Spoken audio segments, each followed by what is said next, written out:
fun moments while we can share everything. We're live. Woohoo! Come listen to us talk for an hour.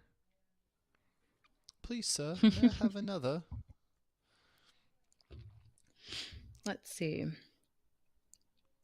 We're live. I feel like we need intermission music before we get started. Or that. That's not intermission music, but that'll work. I don't see it pushed to Sing Facebook yet. do Why is this always the one that's the dumbest? It's on Twitter. Intermission. All right, well, I'm just going to go ahead and start. And if it goes ahead and pushes to Facebook, then we'll share. But in the meantime, welcome back to another episode of Hops News. This is a show where we talk about beer news. We talk about just everything related to beer. We drink beer. We talk beer. We talk about beer news. We talk with breweries. Talk a lot of good stuff. So if this is your first time stumbling upon us because we're going live right now and you're on one of our pages, go ahead, find Hops News, and go ahead, share it, watch us, like it, live it, breathe it. Check us at hopsnews.beer. We're on all social medias. And today we're going to talk about our most recent, my Sean Connery now, most recent adventure to Nashville. I almost said Florida, but that's also not accurate. It was Nashville, Tennessee.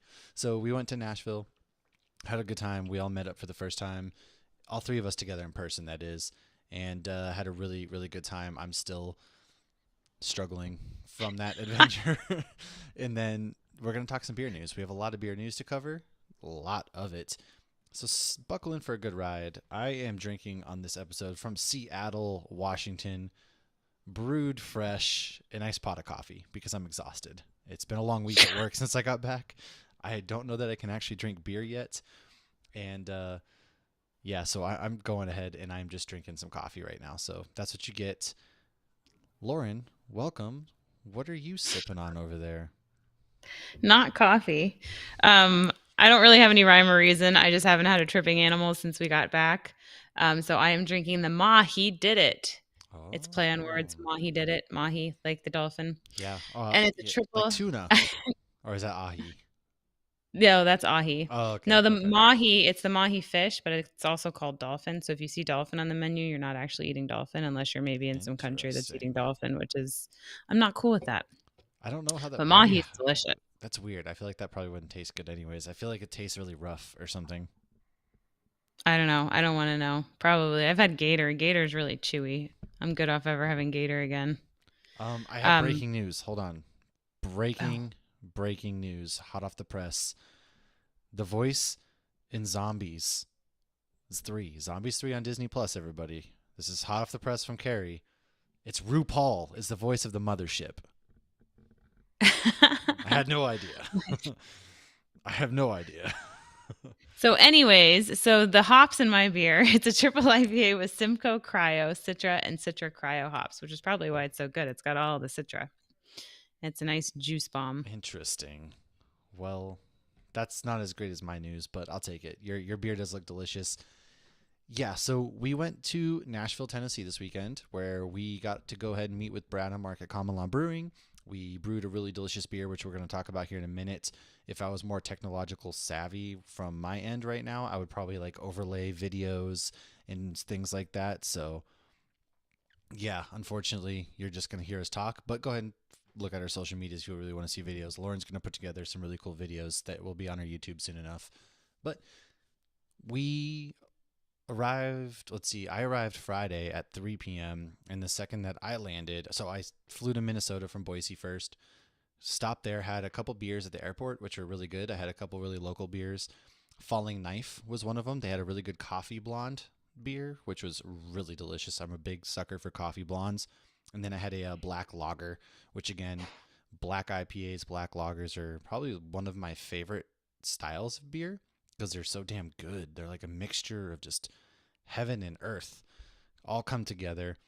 And so, yeah, I did that. And then we landed, it was 3 p.m. Nashville time, and Lauren and Josh, her husband, picked me up and we went straight to Southern Grist. And let me tell you, probably one of the best sours I've ever had was actually at that brewery that day. It was their plum berry sour that had like cinnamon and vanilla lactose in it, and my God, it was really really good. And then we went to the bottle share at Common Law, which how would you think of the bottle share? The bottle share was pretty fun. That was my first like actual bottle share. We had over 50 beers, was it? Something like that. It was like 50. And I think if you add in, because we had the bottle share at Common Law Brewing, so we had some of their beers as well. But it's always interesting with a bottle share because you get such a small amount of these amazing beers. And like there's always another bottle being opened before the previous one's, finished. But I did not have even an average beer. Everything was Oh above my God, average yeah. in every style imaginable. I mean, hazies, stouts, sours, lagers. Because that's the one thing. A lot of times when you go to a bottle share, it ends up being all barrel aged bombers, which is fantastic, and I love that. And I think we bring them because we need to share them and not drink them alone by ourselves. You just get drunk off one beer. Yeah. Um, but it's always nice to have variety. Like I will often throw at least one hazy in my cooler for a bottle share just to kind of cut the barrel, the bourbon barrel aged, Right. you know, imperial stout or whatever. Well, it was But it was you're right. We had oh man. Let's see. We had some really good ones. So like I remember the barrel aged ones that we did have, or like the bombers that we did have. I know that we had Pontoon so there was like the vanilla one there, and then there was the chocolate one there. I can't remember exactly what it was, but one of those. And then I remember having some really good sour. There was a couple good sours that were straight like thick with 3 or 4 Mhm. C's that you brought from Florida. That newer brewery. Oh, Prison Pals. Prison Pals, yes. You brought a couple of Yeah. those, and those were juicy, but those were thick. Like, holy shit. It was amazing. Yeah. And Smoothie sours. yeah, God, I brought some from Idaho. There's a couple other guys who came. We had probably about 10, 12 people. We met some really cool people. Somebody brought like barrel aged maple syrup, which I have with me. Funny enough, it made its trek back to Idaho, but God, we Did that let one get open? I don't even think I remember it. seeing that It one. did get open, so Corey tried it, and I didn't try it yet. I'm probably gonna put it in my coffee before work tomorrow. But Nice. yeah, so we had a whole plethora of stuff. We were drinking from the time we got there at like 5:15 till we closed it down at like 10 o'clock. And for the love of God, like I was so hungry. There was supposed to be a food truck there, which they missed out on some business because we all ended up eating the Chinese restaurant next door, and it was But yeah, it was God. all day. And I was still recovering that morning too. So the morning before, anybody who's going to Nashville, so we did 12 breweries total. And I mean, we did Jackalope, we did Tailgate. There's some amazing ones. So depending on what you're into, like the Tailgate one we went to, a lot of Yeah. them have multiple locations too. So you got to figure that out and kind of map quest yourself around, which means, I don't know is MapQuest, am I aging myself? I don't know, No, whatever. I remember using So MapQuest. okay. So there's one brewery that's Tailgate Brewery, appropriately named, that they just opened a brewery that's right on like a minor league baseball field. And it was really cool because like you could sit outside and literally watch the game. Like it's just a chain link fence between Oh, their tables and the actual field. that's super And so that rad. was really cool. And they had an amazing peanut butter porter. And then we went to Jackalope, which had a huge facility. And then I got into a conversation with friends about whether or not jackalopes are real or if they're like chupacabra. Chupacabra is real. So, Well, I Jackalopes we mean, I don't discovered are know. real. So yeah, well, I guess some people thought it was urban legend. I thought they were urban legend. But apparently they're real. I don't know. But then we did. What else did we do? New Heights was a great one. They had this like Mm. off the wall sour that made no sense with peppers and all sorts of crazy ass things. And I was like, you know what? I'll go for it. And it was so good. And the people at that brewery were amazing. And I met Brad from Common Law's like Mulster guy there, which I think he might be coming on the show at some point. Bearded Yep. Iris was great. Huge tanks. Like some of these places, you never realize how big or how small they are. Like you really don't know. Like you could be, oh, we just fortunately got this one batch of beers, or they're a huge place that distributes everywhere and you have no idea. Right. And then Brad clued us in on some, what was the water one that we went to? Like some new ones that Oh, I hadn't okay. even So we heard went of. to Living Waters, There it which is. it's a coffee and brewery. So you walk in there, it smells like a mixture of malts and coffee, and it was the most amazing smelling place. It had a really cool vibe. It's like where you go to write a novel. It's a mixture of that Starbucks brewery, and it's I like that. the whole way, because you have like the bookshelf and you walk in, go to your left, there's like a whole bookshelf full of cool stuff. They have really comfy couches and chairs, and the craft bars there, coffees, everything. And I had a really good maple syrup stout there. I had an Ethiopian coffee stout there. I had their hazy. I had a couple beers there. Before that, we did Smith and Lentz, which shout out to our man Rob. That's his friend Alder Lentz actually installed their tanks and stuff like that in Austin. But they're known for their German style pilsners and stuff like that, and they're also like a pizza joint. So that place was super delicious too. We didn't eat any pizza there, but I had their hipster. I think there's a hipster pilsner, and then I also had their West Coast IPA, which was really good. I highly recommend that. It was a nice little spot in East Tennessee, or East Nashville, I should say. Be wary, there is nowhere to park there, and they will come after you in like 2 seconds flat. We parked, and Lauren's husband, no sooner did we sit down than he had to bolt across the street and be like, please don't ticket my car. We didn't even know what he was doing. Yeah, we're like, he just takes off running. We look, and we're like, the guy was writing a ticket, and so he got to move and everything. But they are ruthless there. And I will tell you, the parking is a shit show all over the place. It was, yeah, Nashville is not parking friendly. And if you do want to park, you got to pay $30 to park somewhere, and it's outrageous. But being from Boston, that's about how it is too. And well, Boise's all on your phone here too. Is Orlando not like that? No, we still have machines. Miami's like that. Oh, really? Boise, you can. Yeah, we still have machines. Yeah, here in Boise, you pay from your phones with the Park mobile app. I actually prefer being able to do that, funny enough. So that's kind of funny. I mean, I think if I had the app on my phone, I'd be like, oh, okay, this is fine. But like having to like go to the website every damn time is annoying. Yeah. But I mean, most of the breweries we go to in Orlando have their own parking lot, so we're not paying for parking anyways. Like, that's also I mean, true. there's only a couple downtown, and we usually don't go to those ones just to go to the brewery. We're going for a basketball game or something like that. Well, yeah, no, that makes perfect sense. That's like Boise. I think only a couple of the breweries actually have parking lots here. If you're downtown, you actually have to park on the street or a parking garage. But even then, it's not expensive. I mean, I maybe pay $8 a night if I'm there long enough to park. But before we went to Smith and Lentz, we went to Fay La Force, which was a French style brewery, which it was really good as well. So we had dinner at Tennessee Beer Works, had their beer. I had a grilled cheese, good grilled cheese. Their beer, it was beer. It was good, but I'm not. I liked my Tangerine IPA. It was it reminded me of like a grapefruit, like it was strong on the grapefruit kind of thing, like a grapefruit juicy, maybe like a grapefruit sculpin. Mm-hmm. It reminded me of the Pulp Friction from Motorworks. That's what it tasted like. I mean, their food was good. It was a cool place. You can tell it's like a bigger brewery, so you're kind of getting when you go there, not to sound pretentious, which it really does kind of sound pretentious when you say it that way. But Fay La Force was really cool. You go in there, it's very like old school Napoleon style. I had their stout, I had their West Coast IPA, I had their hazy IPA, and I had their Berliner Weiss, which all really good beers. I didn't have a bad beer there. The only complaint I have is the way that their tap room's set up. If you're there in the evening time, that sun is just gonna hit right in your eyeballs when you're sitting there trying to have a beer and talk with each other. And that's the only thing that sucks, is like everything's great, but the tap room's just blasting sunlight into your face, and you're just not having a good time with that. But the brewery is good. I highly recommend that brewery as well. It's funny listening to you say all the beers you had at each place, because I'm thinking like, I had one beer there. I had one beer there. I had one beer there. And like, maybe that's why you're 5 days later and you're still hungover. That's fair. So I was having a bunch of tasters. So yeah, from the second when I landed at 3, I had 2 flights at Southern Grist. Then I had 1.5 million beers. It doesn't matter if I was just tasting them at Common Law. And then we were up at 8 o'clock the next morning. I tried and true. I got a plain bagel with cream cheese and Dunkin' Donuts iced coffee. I was good. I just had a wicked bad headache, really bad heartburn because I'm 49 years old now, so heartburn.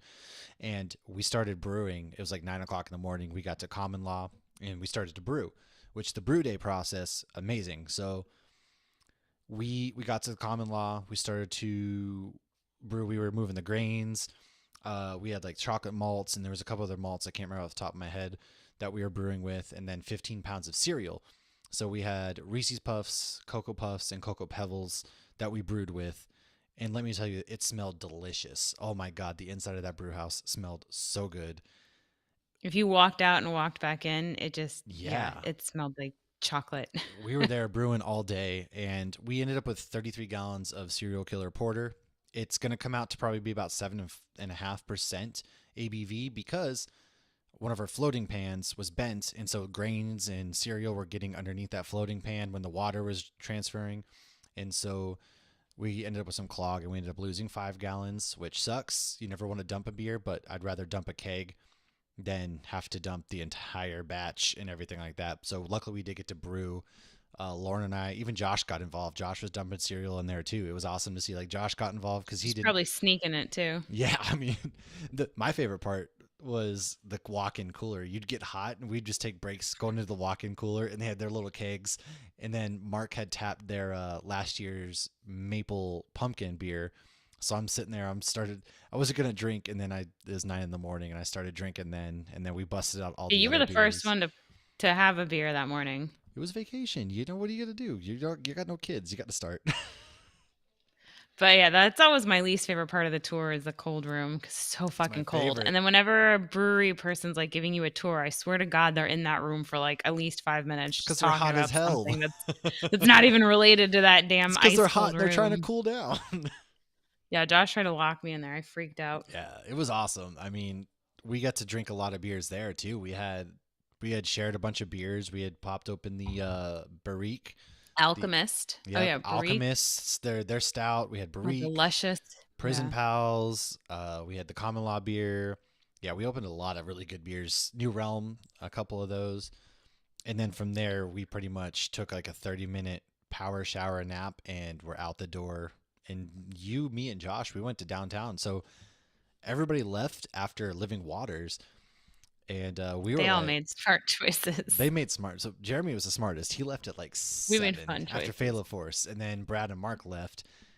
And I think it was my fault because I was like, guys, let's go. And then we all I was decided here to for it. we all decided to go downtown Nashville, and we went down the row of all the bars. So we went to one bar. I don't know what it was called.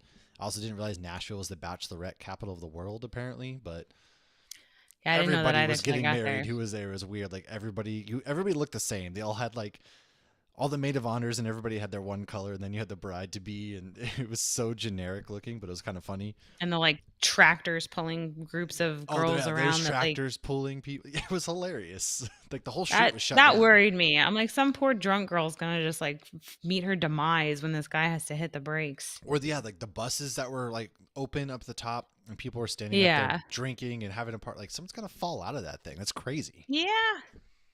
It was Yes, 100%.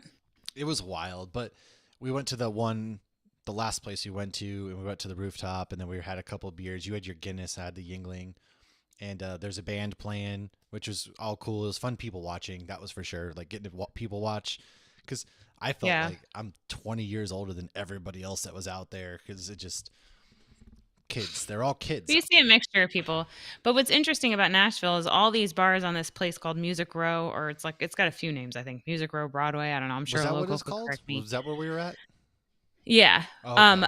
But like all of these places had live music and everybody was amazing, but they're all like Yeah, they were. amateurs. But they're playing these cover songs and it's like it's not like karaoke. Like nobody's No. going up there and just being like, I think I can sing. I hope someone discovers me. Like, no, they're all really good. But it's, a lot of people Yeah. go to Nashville to make it. God, So yeah, everybody on the we plane had and a guitar.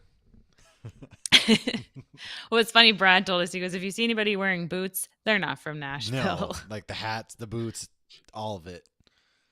But it was a good time. But Like Josh and I did. yeah. Well, we did Music Row Thursday too, and That's that right. was the same thing. It was just amazing live music, and it wasn't just Yeah. country; it was a mixture.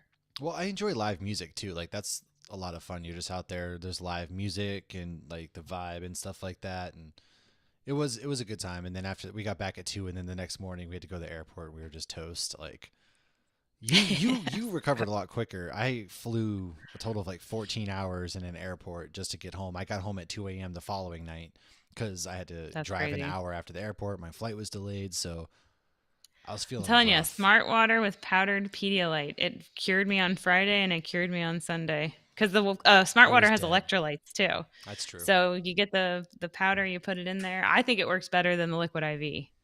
I didn't have. I had the happy hour vitamins. I used those, which helped a little bit, but I had such bad heartburn. I was just, it was awful. I'm like 50. Well, you dude. also ate Waffle House, and I had like 3 bites of hash browns, and then I spilled Lauren it all over to her first Waffle House experience. After we went out to Music Row, we got there. It's like 2 a.m. We walk into the Waffle House, and these poor workers were stressed. They were stressed. It was awkward. And their server had called out on them. It was just, she got the full experience, minus her organic lemons, but it was a good time. I just wanted a lemon. It didn't need to be organic. I just wanted a lemon to put into my water, and that was apparently a huge ask. There's some girl there in her pajamas, completely sober, and she's like, "You guys don't live here?" And we're like, "No." She's like, "I wish I didn't live here." I'm like, "Oh my gosh!" It was the full Waffle House experience. It was awesome. And then the other guy, she's like, "Didn't you read the sign?" He goes, "Dead face. I can't read." And then they left. Yeah, he's like, "I can't read," and then they got all mad and stuff. So both my parents have just told me I've been to Waffle House as a child. Nope, it doesn't count. She doesn't remember it. It was my first time being there drunk. She had the full Waffle House experience for the first time ever. When you get a kid, it doesn't count. But yeah, I did get hash browns, and because they weren't doing table service, we had to bring it back. And I sat down on the bed in the hotel, and I dropped the entire thing. And my husband just looks at me, and then turns around and walks to the bathroom and shuts the door and takes a shower. He's like, "I'm just done with you." Dude is like, "I'm out." I ate mine and passed out like mid waffle. I woke up and was surrounded by like waffle and stuff. So surrounded by waffles. 10 out of 10. I would do it again. You woke up with a hangover and diabetes. God, it was. Well, they were like, "You should get the Reese's." I was like, "Okay." Drunk me is like, "That sounds great." And then in reality, I can't do sweet things like that anymore. So I was like, I was going to say, you didn't say okay. You're like, "Yeah." Well, I mean, when you're drunk, you're like, everything sounds great. And it was not. Well, the next morning, I said, I shouldn't have eaten a healthy dinner. I should have eaten something that like a veggie burger or something, not a beet salad. And Josh goes, "You don't make good choices when you're drinking." I'm like, "Who does?" Nope. Yeah, Josh, like, poor Josh. He didn't, he was sober and we were just out there living it up. And so I think he enjoys watching the fiasco. But we should get into some news because we could go on. And we have there's quite a bit of news. We do. If you want to go topic for topic, we can go back and forth. Yeah, I'm going to start one that I actually sent to our chat. So Spit and Chicklets, which is, they cover the NHL and stuff like that. They have actually just launched a business venture with Labatt Blue called Big Deal Brewing. So Labatt is a very famously, Canadian type beer, and Spit and Chicklets is a podcast and company that covers the NHL and stuff. So now they're collabing and they're opening up a brewery, it's pretty cool. So it's really cool to see beer's becoming a big thing now. So more to come on that. So yeah, go ahead. What do you have? Actually, to piggyback on your sports ones, I have a couple. So FSU, which is Florida State University down here in Tallahassee, Florida, they just got a craft beer sponsor from a local brewery. So Oyster City Brewing is going to be their official sponsor. Meanwhile, Texas University just made a deal with InBev for the next 5 years to be their beer and quote craft beer exclusive sponsor. Texas is back, baby, because you got to get drunk to watch that awful football team take the field. Well, I'm not an FSU fan either. I know, but still. Because it's all about the U. No. Really okay. It's not. Okay. Next. All right. Anyways. Okay. So that was it? No, I got a lot more. So whiskey is technically made from beer. And because you have a mixture of yeast, water, and grain before distillation so that's actually called Distillers Beer. Well, one distiller just made whiskey with a triple IPA. So Arcan Distilling teamed up with KCBC in Brooklyn, New York to make a great beer on its own that is going to be used as a base for whiskey. So the process used actually requires less energy than the normal distilling process, and therefore this whiskey will be more environmentally friendly than your average whiskey. Oh, so I thought that was pretty cool. I had no idea that like the ingredients of beer was like a base for whiskey. I know nothing about liquor. I don't know how that whole process works necessarily, to be honest with you, but that's pretty cool. I didn't realize whiskey, because Look at that. Beer's the basis for life. Well, It's true. Covino, California has just opened up a place called Scoops on Tap. It's near Los Angeles. Ooh, I'm going to have to check that out maybe. And it's actually an ice cream beer spot. The craft beers used in the infused ice cream recipe come from Bottle Logic Brewing in Anaheim, and they also have wine ice cream. So, again, we're getting creative with our beer and stuff like that, which I know Sam Adams is also doing something similar, which I will pull up in just a second once I find it. I'm wondering how all of this is going to play out, because that seems like a very small niche that, like, you have to be in the mood for ice cream, and then to do beer ice cream, like, it's not like a family event then. Like, you're not going to sit there and eat, bowl after bowl of beer ice cream. I mean, you could. That just seems like getting drunk and going to Waffle House and eating waffles with Reese's Pieces. It's an awful idea. Just don't do it. Trust me. You don't want no part of this. It's not even enjoyable. It sounds delicious. I just wonder how often people will actually go. I hope they do well, because, I mean, Bottle Logic beer and ice cream. And, like, we did beer float night, and it was fantastic. But it's not something I would do every night, nor is it something I would have more than one bowl or cup of or scoop of, so to speak. I like ice cream too. I've never had a beer float or anything like that, which is... You didn't? We weren't on the episode when we made beer floats? No, I wasn't. I had something that night. I was trying to find, so I saw Sam Adams was doing beer floats, something with beer floats, but when I go to their social medias now, I can't find it. If anybody out there happened to have seen the same thing that I did, let me know, because I swear I saw them advertising for one of their tap rooms, a beer float thing. So I guess not. Who knows? How do you feel about NFTs? I do believe they were a food truck beforehand. I still don't get it. I don't understand. They're stupid. Right-click save. NFTs are dumb. However, there are 3 Denver area craft beer companies, Resolute Brewing Company, Denver Beer Company, and Great Divide Brewing Company, that have collaborated for a timely entry into the NFT business. They're offering up a unique NFT tied to a real-life benefit.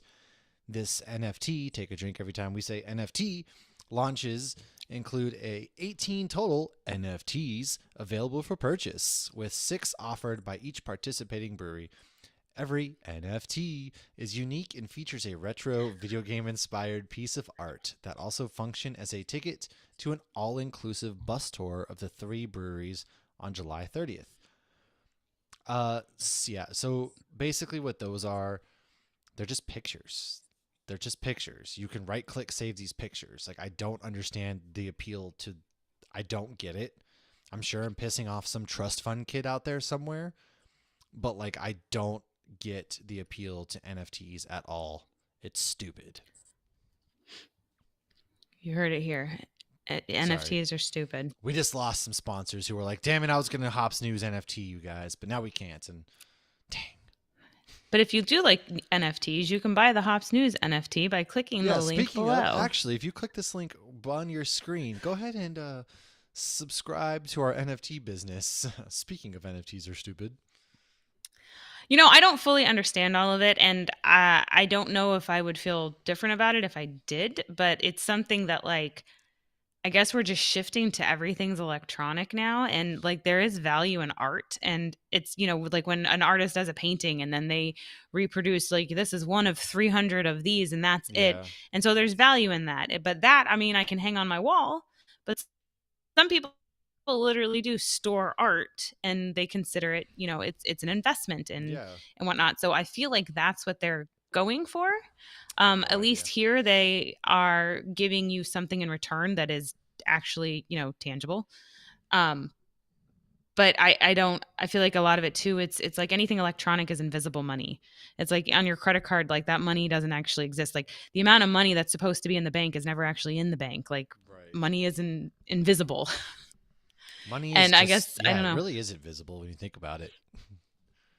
Yeah, I mean, yeah. It's a made-up Except object. It really is. Like, you at swipe your this point, with card, it's this all money is all being made up. electronic, yeah, it is. But I mean, art is a great investment. And I don't remember who said it recently. I think I was listening to a Dave Chappelle speech, Uh-oh. and he was talking about like how art has funded wars and that there's value because he went to an art like type of school because it was acting and whatnot. And he was giving the commencement speech. It's actually really good. It's on Netflix, and he was talking about the value of art and all of that. And it was pretty good. It was very, inspirational and whatnot. And yeah, he's like, art has funded I wars mean, it and has. It there's started value in it. wars, Yeah. and I mean, art was a big thing in World War II. Like, the Nazis were stealing art and things like that. And Hmm. yeah, I mean, it has. People sold their art, and I mean, yeah, there's been movies based on it, there and was a the lot of yeah, people, there was that tragic stories based around it. what was that one movie? It was Bill Murray and them. They were tasked. It was a World War II movie, and I think it was Bill Murray and I can't remember who else, but they were tasked with going and recovering this art during World War II and stuff like that. That was like their job or whatever, and it was a good movie, it really was. But it was centered Was it a around real movie or a yeah, and comedy? it was based on a true story, everything like that. I can't remember the name of But it was it a now. comedy?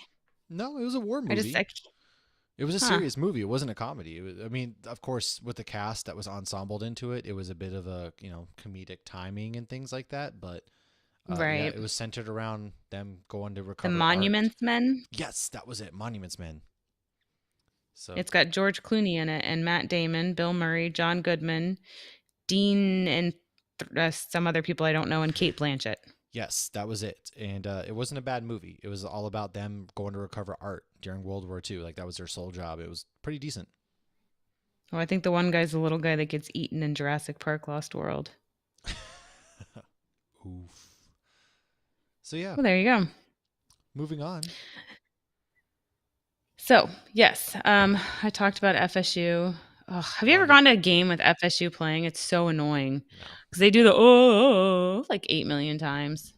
I have All right, not. GABF tickets are officially on sale if anybody's going. Let us know if you're going. We're not going, but I would love to talk to somebody who does get to go and get like the personal experience because I've heard so many different things. Like I've heard from people like, "Oh, it's a shit show. People get so drunk." And I've heard other people go, "No, it's not like that at all." The people that are there are really into beer and they want to talk to the brewers and they want to ask questions, and somebody else is like, "Oh, people who aren't even into craft beer go just to get drunk." So, I would like to know what Maybe it's we'll get actually like. press passes next year. And we'll go and we'll do it ourselves. We'll see what the experience is. So this is an interesting one. And, we saw this when we were with Brad and Mark on Saturday. I asked, is the farmer going to come pick up the spent grain? And they're like, yeah. And like the couple of times I've sat in on brew days, that was the case. So what it is after you let the beer sit there and you're making the wort and all that, you have all this spent grain. It doesn't just dissolve into the beer. So they pull all that out and it's not fermented yet. It's not alcoholic. Cows aren't getting drunk, but they pull it out. And instead of wasting it and just putting it in the garbage, farmers come and pick it up. And apparently the cows love it. So there's actually being research done now because it is believed that spent grain makes the cows less gassy than the other foods that they Ooh. eat, which is good because when cows are gassy, they release methane, which is a contributing factor to global warming. So I don't know if I'd be curious to ask more breweries because I know some will make like dog treats out of spent grain and whatnot. But Yeah. if I there know. are breweries that are just putting it in the trash, or like, can you create programs where it's more accessible for the farmers to get that? I think most of not all breweries up here in Idaho give back to the farms because farming's such a big capital for Idaho. So, and then I know Smutty Nose in Portsmouth, New Hampshire, they give it back to the farms and things like that, all their spent grains as well. And they're a really big brewery. So I think I would like to believe in a perfect world, all the breweries do this in some regard. I know that's Hmm. not the case, but I've got to believe Well, like Toppling Goliath and crew that are in Iowa too, places like that, they probably do give to farms and things.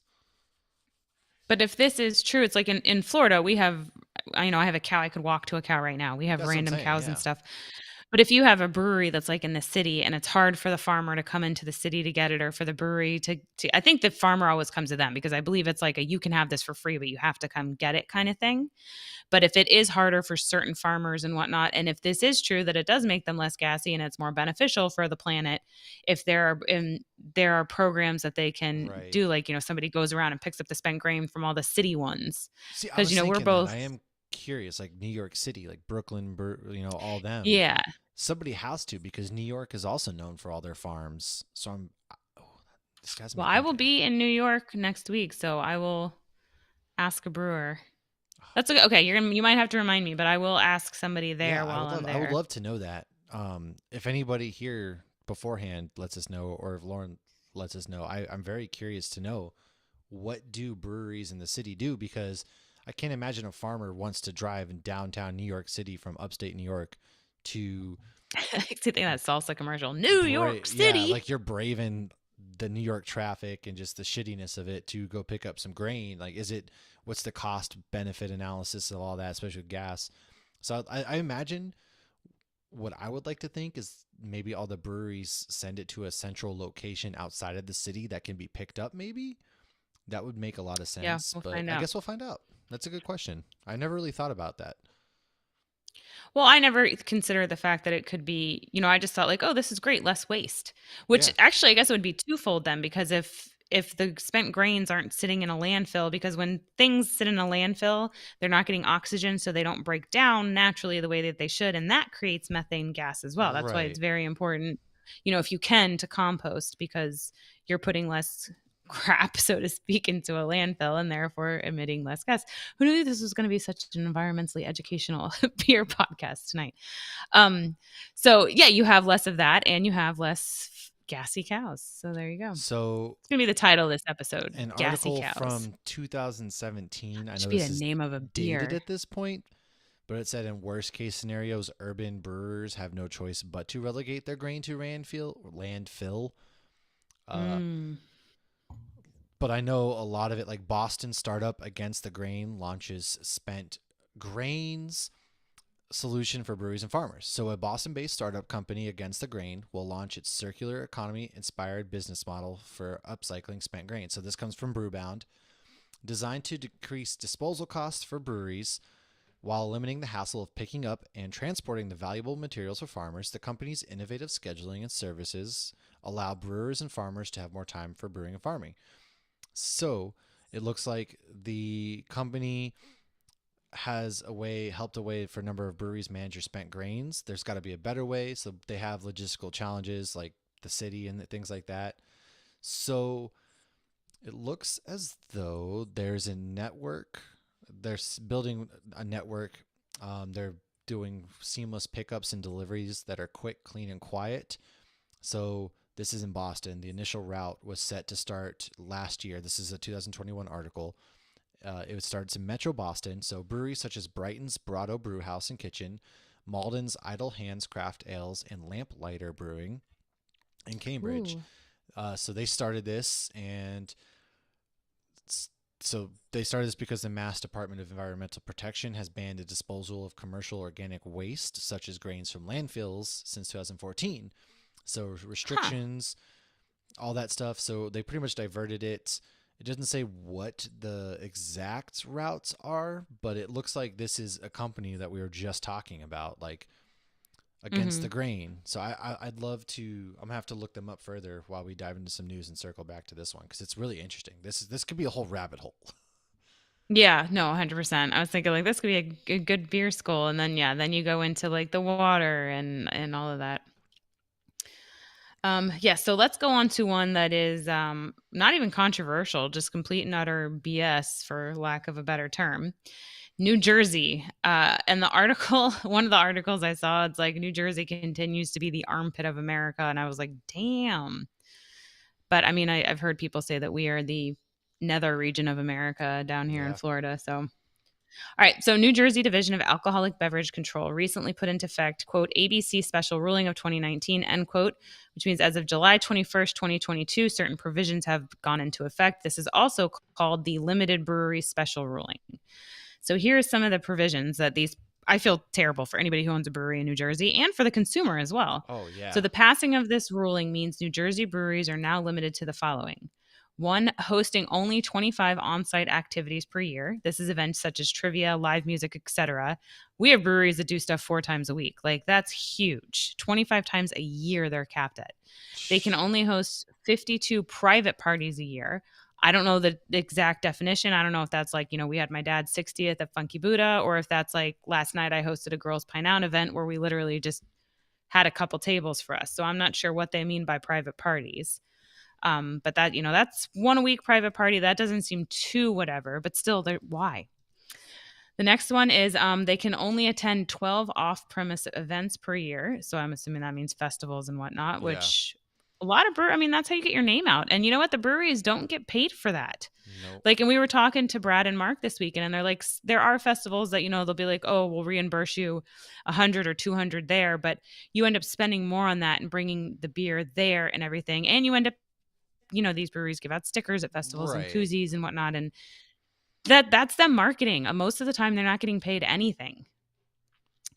In addition to the above, the ruling also prohibits breweries from selling coffee on site, collaborating or coordinating with food vendors or trucks. That's food trucks. Selling food or operating a restaurant. So no brew pubs. Selling specialty cocktails using malt alcohol. Offering a free drink to any guest. By the way, at Rock Pit, you get a free drink on your birthday if you sign up for their program. Or offer happy hour pricing. And the article I found too, and again, I need to put all the links on our website if you ever want more on something we talk about. I'll put the links up there in the next day or so. New Jersey actually used as incentive for locals to get the COVID vaccine. They offered them a free drink. Well, New Jersey sucks anyways, man. If you've ever gone to that state, no offense to anybody from New Jersey here, but I've never stayed in New Jersey, but I did go through the New Jersey tunnel to get to. Worst. Don't you have to go through New Jersey to get to? Insane. Their cities are just like I got like lost at the middle of the night in Newark, New Jersey once, and that was scary and sketchy as can be. So, well, I have flown into Newark. It's just like I have a friend in Jersey that I really like. It's such a crappy business practice to be like now you're handcuffing breweries and things like. It's such trash. That sucks. I heard it was to keep them, I guess, in competition with the restaurants, but I don't know. I mean, that's that's stupid.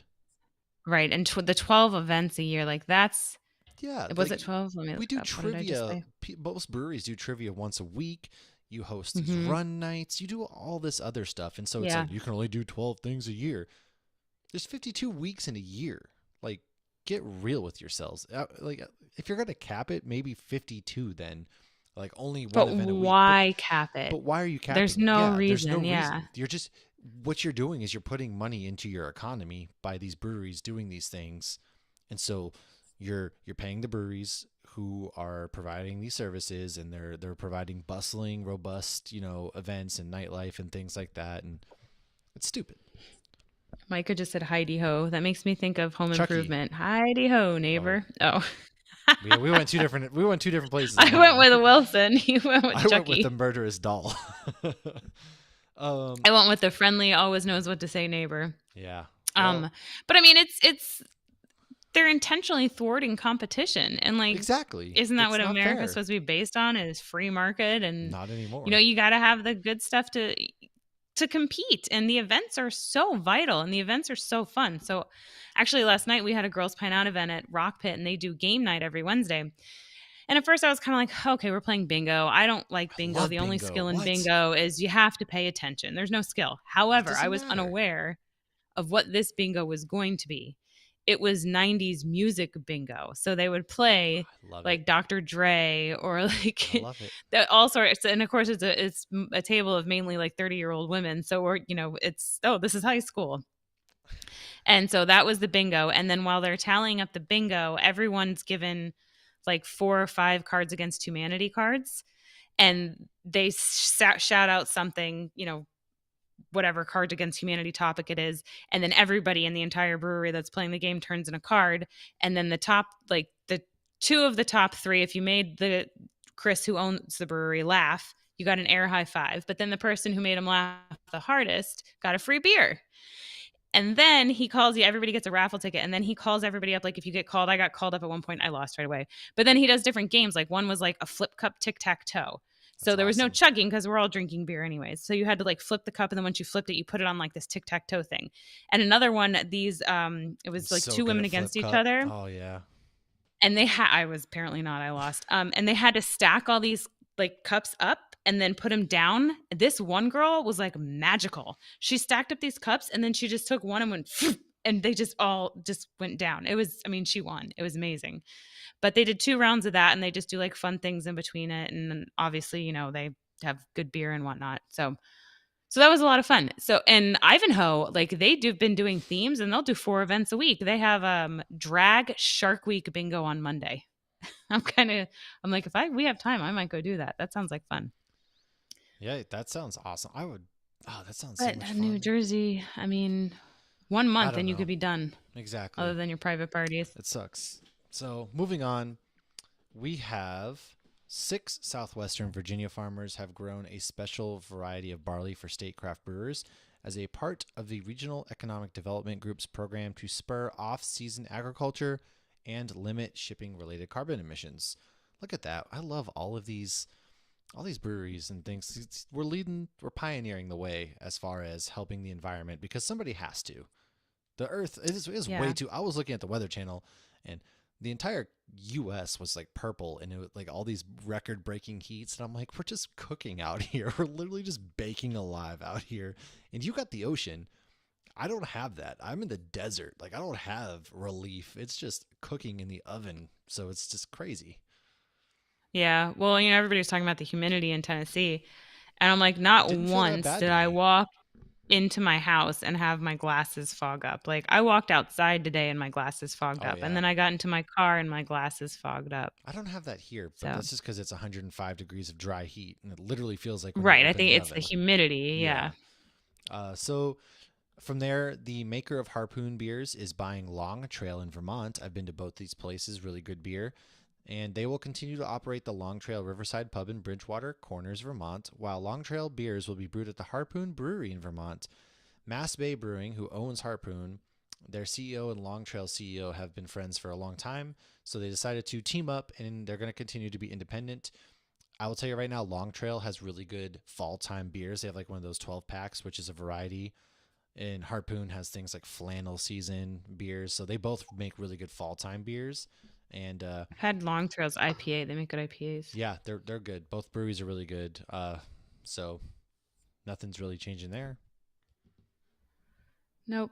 A book recently came out by Ross Konings, and it's called Brewing with Hemp. Ooh. And it's the essential guide thereof. I guess it's a companion book to Brewing with Cannabis.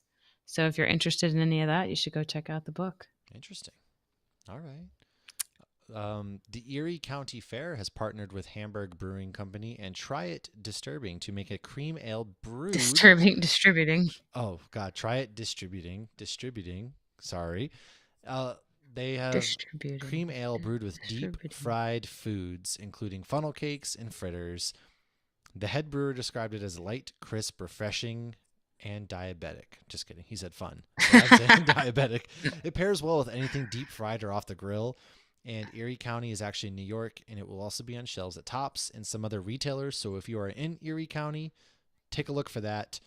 Let us know how that tastes, because I've had funnel cake beers and they're pastry stouts, and they're thick boys. So a cream ale, I'm curious how that all plays out. Yeah, and it's so oily and whatnot. Like, how does that? That's what I'm saying. Like, how do you brew with funnel cakes and stuff? Because I feel like between the oil and all of the extra stuff in there, like, yeah. I don't know. So Figaro Mountain Brewing, which is in California, they bought up a few brew pubs in LA area, and they will be turning them into Figaro Mountain locations. I had their beer when I was out there. It was pretty good. Did you? Huh. Maybe I'll check them out. I did.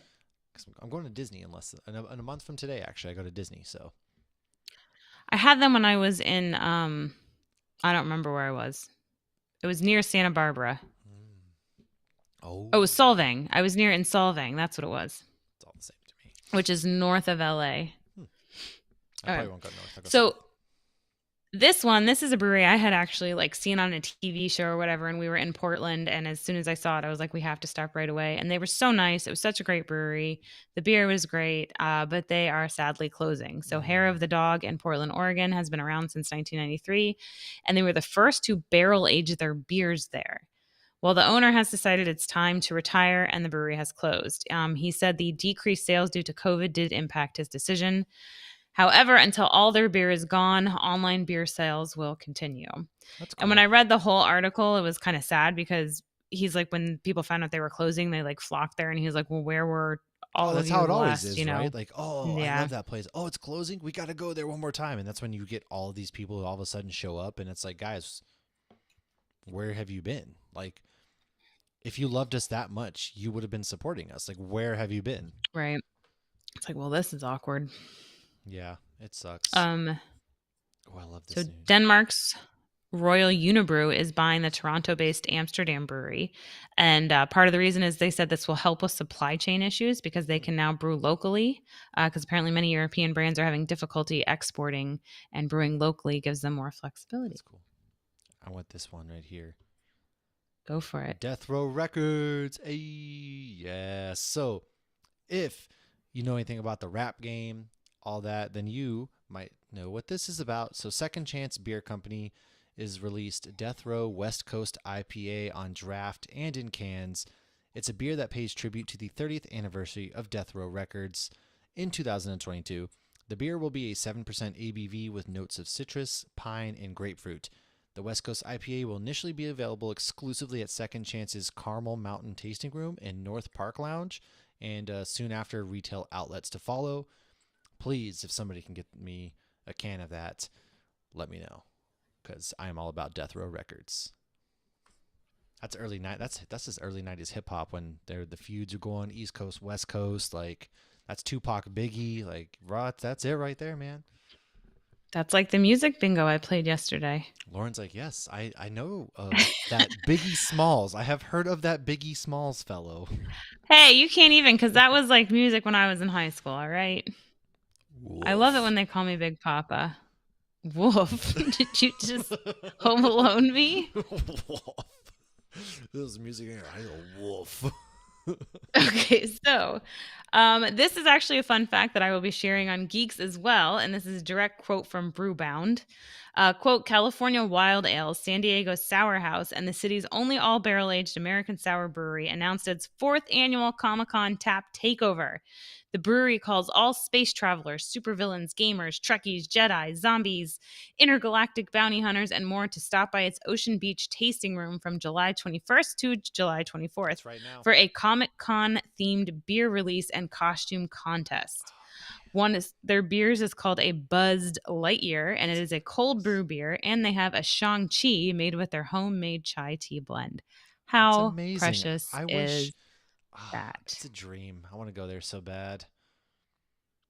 And that's what I got. What was this? And that's the news. And that's the news, folks. And that is the news. Yeah, San Diego Comic-Con's going on right now. That's the way the cookie crumbles. There is. So I'm going to go ahead and there's a couple pieces of news that have been announced from San Diego Comic-Con so far. So to kind of shift into our geek mode, Spider-Man freshman year, there's going to be a panel on it tomorrow, actually, and they're going to release some footage. However, not Tobey Maguire. Nope, it's not Tobey Maguire. Tom Holland is not going to be voicing Peter Parker. So it's probably going to be the guy who voiced him in What If, but I'm sure that'll be announced tomorrow. That's going to be a Disney Plus series kind of detailing the events before Homecoming, when he first got his powers to whatever happened. God, don't tell me we have to watch Uncle Ben die. I don't want to watch Uncle Ben die again. It was just animated this time. I don't. It's you don't even feel it anymore. There's nothing. We've seen it. Boo, get some new material. Right. Like, how many times you're going to kill this guy more times than you've killed Xavier? Come on. Oh, man. Who dies more? Professor Xavier, Uncle Ben, or Thomas and Martha Wayne? Probably the Waynes. Yeah. And there's some other panels happening. Unfortunately, there's no Star Wars panels this weekend, which kind of sucks. But probably because they have their whole own con now. I was about to say D23 in Anaheim is taking place in September. So if anybody wants to send your boy to, do a little press action, do a little writing, let me know. Peanut butter stout with cannabis. Nice, Micah. He's brewing a peanut butter stout with cannabis. Ooh, I'm intrigued. I wonder how that tastes. You got to let me know. I cannot partake. Not even one marijuanas. Cannot even do one marijuanas, kids. But yeah, that's all the news we kind of have. So, what is coming up? We are about to record our Hops Geek News episode. What's kind of going on in that world? Speaking of Comic-Con, September 22nd through the 24th, I will be at least, at FanX Salt Lake Comic-Con working the press circuit. Kevin Smith will be there, Vincent D'Onofrio, Ron Perlman, Emily Bett Rickards, who played Felicity and Arrow, Stephen Amell, Mark Shepard.